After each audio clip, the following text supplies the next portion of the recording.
Hello everyone. तो आज हम लोग यहाँ पे इनपुट आउटपुट देखने वाले हैं और ये जो इनपुट आउटपुट का टॉपिक होगा आपका, ये बेसिकली जो आपके RRB PO, RRB clerical, IBPS PO, IBPS clerical का जो मेंस पेपर आप देने के लिए जाने वाले हैं, तो इस मेंस पेपर के पॉइंट ऑफ व्यू से इस क्वेश्चन को डिजाइन किया गया है और ये आपके 5 मार्क्स के क्वेश्चंस बनते हैं। 5 मार्क्स के क्वेश्चन आपके बनते हैं।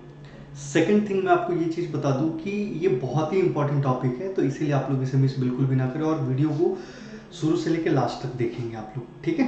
तो चलिए बात करते हैं हम लोग यहाँ पे कि जो हमारे पास क्वेश्चन होगा बॉक्स इनपुट आउटपुट, जैसे कि आपने यहाँ पे देखा हुआ लिखा हुआ है क्या कि इनपुट आउटपुट 2.0। तो 2.0 की अगर हम बात करते हैं तो यहाँ पे क्या क्वेश्चन बनेगा, देखिए क्वेश्चन कुछ इस तरीके का बनता है हमारे पास इनपुट आउटपुट का मेंस लेवल में। अब यहाँ पे आपके पास क्या, यहाँ पे आपके पास ये जो फर्स्ट बॉक्स और सेकंड बॉक्स है गिवन है आपके पास यहाँ पे बी एच ई एम, तो बी एच और ई एम को मिला के ई और 8 बनाया गया है। ये एग्जाम्पल आपके पास ऑलरेडी गिवन होगा, पेपर में भी आपके पास गिवन होगा। अब यहाँ पे क्या चल रहा है, देखिए अब एक चीज तो क्लियर हो गया कि अगर हम नॉर्मली यहाँ पे बात करें कि न्यूमेरिकल वैल्यू की बात करें तो न्यूमेरिकल वैल्यू यहाँ पे 8 है, तो आप ये कह सकते हो कि सर 8 इसका न्यूमेरिकल वैल्यू, बट इस बी का क्या है नहीं पता चल पा रहा है। तो हम लोग यहाँ पे ये ले सकते हैं, है ना, नॉर्मली कि h का न्यूमेरिकल वैल्यू 8 तो अगर आप ले लो तो चलो ठीक है, बट अगर m की बात करें तो वो कहाँ से आएगा।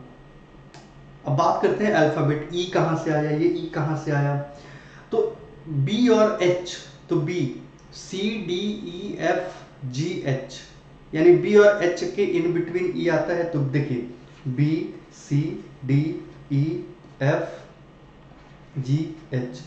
तो अगर हम बी से चलते हैं तो बी से 3 लेटर डिडक्ट किया और एच से 3 लेटर, तो बीचों बीच कौन मिला, ई मिला।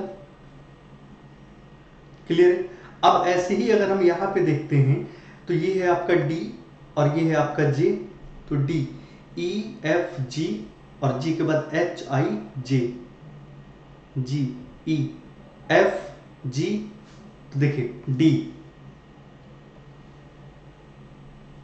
डी के बाद E F G H I जे, तो डी से जी की बात करें 3 इधर से और 3 इधर से, तो जी इन बिटवीन में मिला।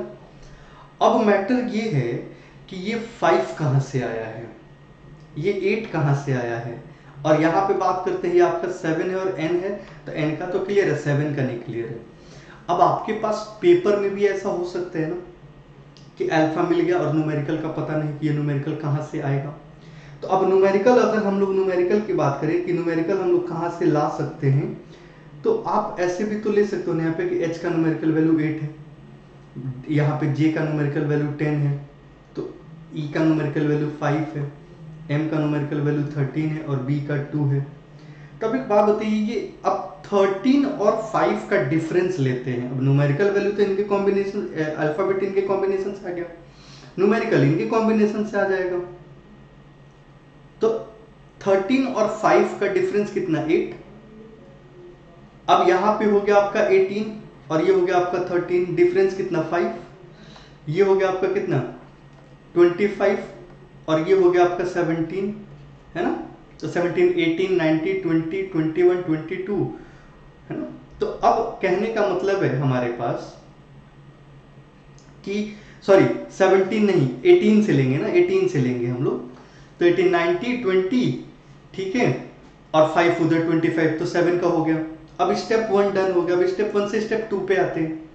स्टेप 2 में क्या है, 8 और 5 दोनों को ऐड किया तो 13, 5 इसका और 7 इसका 12, गॉट इट, 7 इसका और 14 इसका 21।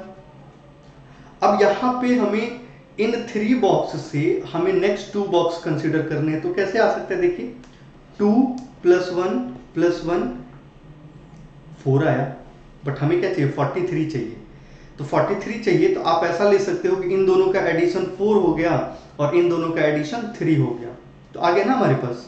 अब इन दोनों का एडिशन 3 हो गया और इन दोनों का एडिशन 3 हो गया, नीचे क्या करना है हमें, तो 4 यहाँ पे 3 यहाँ पे, 4 3 7 नंबर पे जी और 3 6 नंबर पे आपका f हो गया।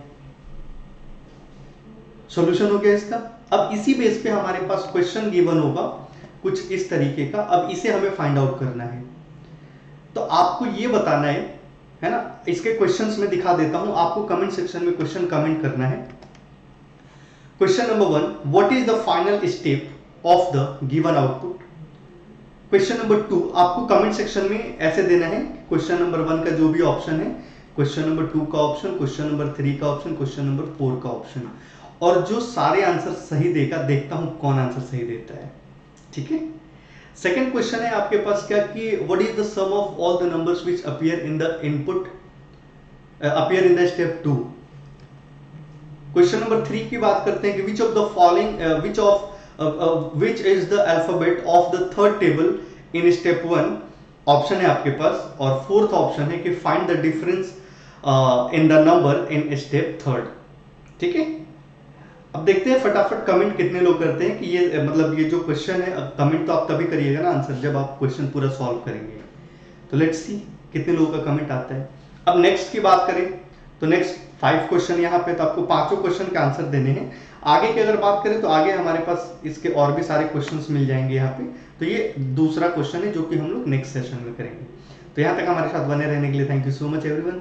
चैनल को सब्सक्राइब जरूर करिएगा और साथ के साथ अपने दोस्तों को शेयर जरूर करें। और इससे पहले वीडियो जो है वो डिक्लेरेशन का, एसबीआई का डिक्लेरेशन कैसे लिखना है, इस बार चेंज हुआ है थोड़ा सा, तो आप लोग उसे जरूर देखिएगा। All the best, thank you so much everyone.